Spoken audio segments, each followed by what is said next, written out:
সব কিছু দেখানোর জন্য আমরা আপনাদের সাথে কথা বলার চেষ্টা করব।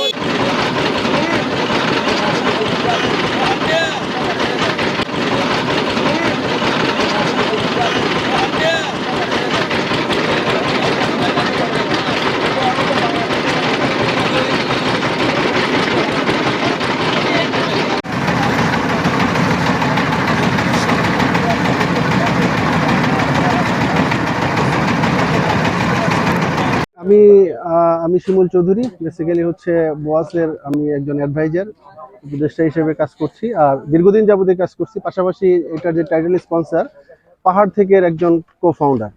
মূলত আসলে এই দ্বীপ অঞ্চলটাকে আমরা প্রমোট করার জন্য, এটাকে ট্যুরিজম প্রমোট করার জন্য নদীমাতৃক এই বাংলাদেশ, এখানে সুইমিং নিয়ে আমাদের অনেক ধরনের প্রবলেম আছে। আমরা আসলে দেখা যায় যে বছরের পর বছর নদীর পাশে বড় হয়েছি, নদীমাতৃক দেশে, কিন্তু আমাদের সুইমিংটা ওইভাবে না। আর সুইমিং নিয়ে বাংলাদেশে অনেক বড় বড় ইয়েরা কাজ করছে, বাট এটা আসলে পর্যাপ্ত না। যার কারণে আমরা একটা উদ্যোগ নিয়েছি যে Bangladesh open water swimming open water swimming যে আমরা এটাকে প্রমোট করবো ইনশাল্লাহ। পাহাড় থেকে .com এদের সাথে সবসময় আছে। তো পাশাপাশি আমরা একটা জিনিস কাটছি, সবাইকে নিয়ে কাজ করতে চাচ্ছি। এটা একটা জাস্ট ট্রায়াল বলতে পারেন, যে অনেকেই আসলে সুইমিংটাকে প্রমোট করছে, বাট আমরাও একটু ভিন্ন আঙ্গিকে করতে চাচ্ছি। যে এটা আমরা হয়তো আস্তে আস্তে স্কুল লেভেলে যাব, থানা জেলা লেভেল, যেটা ক্রীড়া সমাজ গভর্নমেন্ট থেকে যেটা করছে, বাট এটা আমরা প্রাইভেটলি একটা করার চেষ্টা করছি। এর জন্য পাহাড় থেকে আপনাদের সাথে সবসময় আছে আর কি। এই চ্যানেল আমার প্রথমবার, কারণ এই চ্যানেল অফিসিয়ালি আজকেই প্রথম আমরা 15 জন সুইমিং অংশগ্রহণ করি। আমি প্রথম হই। আমার টার্গেট ছিল 1 ঘন্টা 20 আর 25। তো আমি 1 ঘন্টা 25 এর ভিতরেই শেষ করতে পারছি, প্রায় অলমোস্ট 5 কিলোমিটার। এই রুটটা মানে এই চ্যানেলটা মানে কুতুবদিয়া চ্যানেল। আমরা পেকুয়া থেকে শুরু করছি, আমরা এখন কুতুবদিয়া দ্বীপে আছি। বাট এই দ্বীপে এবারই মনে হয় অফিসিয়ালি প্রথম আমি আসলে এসে পৌঁছাই। আরো যারা সুইমার আছে তারা আসতেছে আর কি। আমরা বিশ্বাস করি তারা সবাই কমপ্লিট করতে পারবে।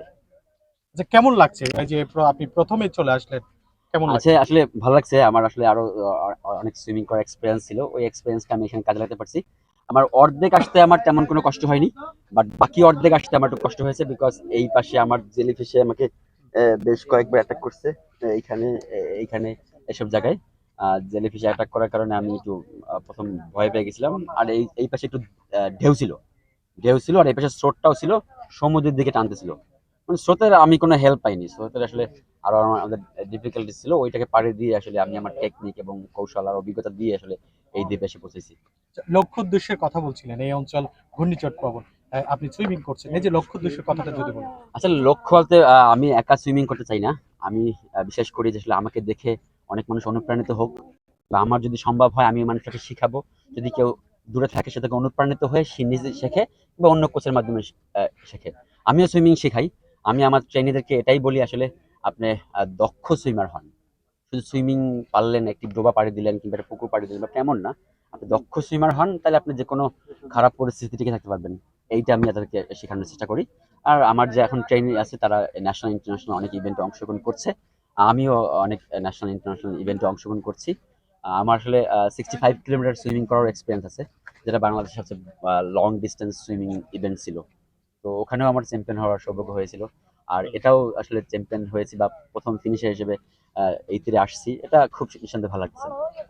সরকারের পক্ষ থেকে আসলে এটিকে প্রমোট করতে আরো কি প্রয়োজন বলে আপনি মনে করেন? আসলে এখন আমরা দেখে থাকি আসলে সরকারকে দোষ দেওয়ার কিছু নাই। তাদের দায়িত্ববোধ আরো বাড়ানো উচিত। তারা রুটিন ওয়ার্কের বাইরেও আরো অনেক ইভেন্ট করার প্রয়োজন আছে বলে মনে করি।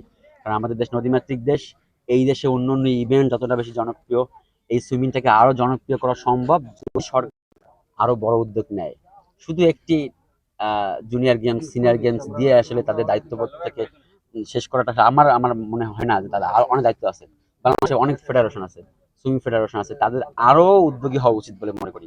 কারণ আমাদের বাংলাদেশে অসংখ্য মানুষ আছে, এই অসংখ্য মানুষের ভিতরে অনেক ভালো ভালো সুইমার আছে। এই কুতুবদিয়া চ্যানেলের মানুষ সে কিভাবে গিয়ে ঢাকা শহরে গিয়ে একটা ইভেন্টে অংশগ্রহণ করবে যদি তারা এরকম এসে ট্যালেন্ট হান্টে অংশগ্রহণ করে। আমি আমি আমি যেটা শুনছি, বাংলাদেশ সুইমিং ফেডারেশন ট্যালেন্ট হান্টের আয়োজন করতে যাচ্ছে। এখানে যারা স্থানীয় সুইমার আছে তারা এখানে জেলা অফিসার কিংবা জেলা ক্রীড়া সংস্থার সাথে যোগাযোগ করলে তারা কন্ট্যাক্ট দিবে। আমি শিওর ওই খুব শীঘ্রই তারা সাকসেস একটি ট্যালেন্ট হান্ট। আমিও ট্যালেন্ট হান্ট থেকে উঠে আসা একজন মানুষ। মানে বাংলাদেশ সুইমিং ফেডারেশন প্রথম 2016 সালে ট্যালেন্ট হান্ট ছাড়ছিল, ওখান থেকে আমি থানা পর্যায়ে, তারপর জেলা পর্যায়ে, তারপর বিভাগীয় পর্যায়ে, মানে এরকম করে আমি আসলে এখন এইখানে দাঁড়িয়ে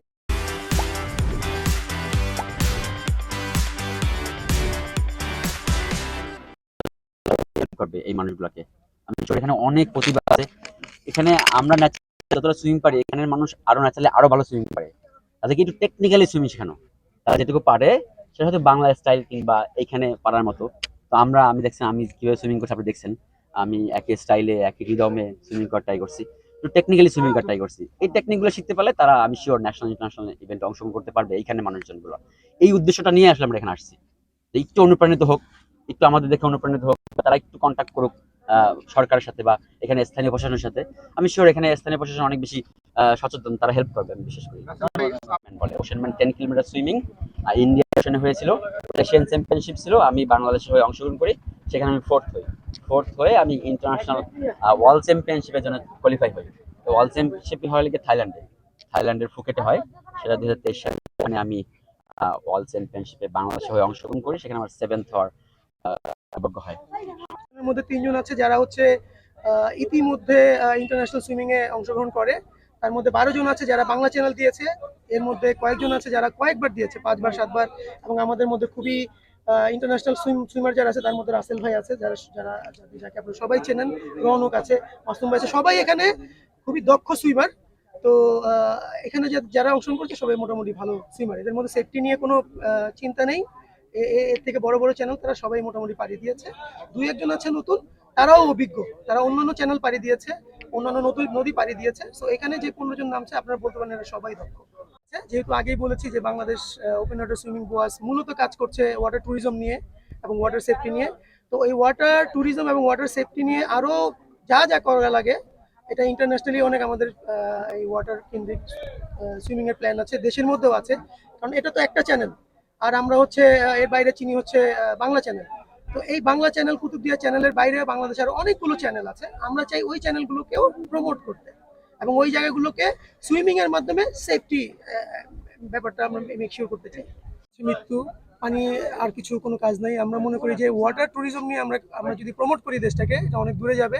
এবং অ্যাট দ্য সেম টাইম আমরা কোস্টাল এরিয়ার যে লোকজন আছে তাদের মাঝে একটা অ্যাওয়ারনেস তৈরি করতে চাই, যাতে তাদের যে ওয়াটার ভীতি আছে এবং যে ওয়াটারে যে মৃত্যু হয় সেটা যেন হ্রাস করা যায়, এরকম একটা সচেতনতা আমরা তৈরি করতে চাচ্ছি কোস্টাল এরিয়ার মাঝে। অ্যাট দ্য সেম টাইম আমরা ওয়াটার ট্যুরিজম, যেটা আমরা বারবার বলি যে নদী অনেক সুন্দর, বাংলাদেশের অনেক নদী আছে, অনেক ওয়াটার বডি আছে। সো এই নদী কেন্দ্রিক যে ট্যুরিজম আছে, আমরা হচ্ছে চাই যে সেই ট্যুরিজমটা প্রমোট করতে। আচ্ছা, এই যে